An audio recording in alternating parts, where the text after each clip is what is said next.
Сәлем, адам ағзасы арнамызға қош келдің. Каналымызға тіркеліп, лайк басып, комментарий жазып кетуді ұмытпаймыз. Бүгін анар туралы айтатын боламыз. Анардың құрамында көптеген пайдалы заттар бар. Бұған оның ерекше құрамы себепші. Жемістің дәндері, шырыны және қабығы адамға қажетті микроэлементтерге толы екен. Анар биіктігі 6 метрге дейін жететін бота немесе ағаш. Бұл жемістер ірі қызыл және шар тәрізді болып келеді. Қабығының астында көптеген тәтті дәндер бар. Шығыс халықтары анарды байлық пен молшылықтың символы ретінде санап, оны барлық жемістердің патшасы деп атайды. Анардың пайдасына келер болсақ, жүрек тамыр жүйесі үшін пайдалы. Ол қан тамырларын нығайтады, қан қысымын қалыпқа келтіреді және гемоглобин мен эритроциттердің белсенді синтезіне ықпал етеді.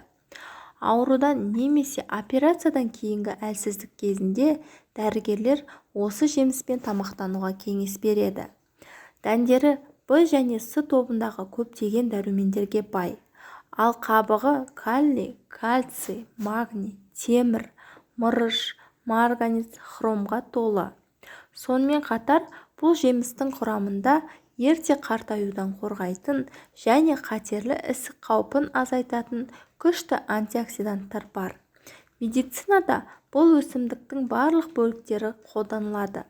Жемістің көмегімен анемияны, диареяны және тері ауруларын емдеуге арналған әртүрлі дәрі-дәрмектер мен қайнатпалар дайындалады.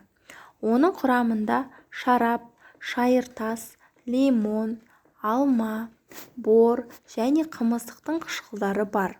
Осы қышқылдардың арқасында анар тәбетті оятып, асқазанның ас қорытуын жеңілдетеді. Анардың ішіндегі сүйектерді жеуге болады, бірақ олар мүмкіндігінше жұмсақ болуы керек. Оның сүйектері ас қорыту жүйесі арқылы өту кезінде токсиндердің шығарылуына ықпал етеді. Каналымызға тіркеліп, лайк басып, комментарий жазып кетіңіз.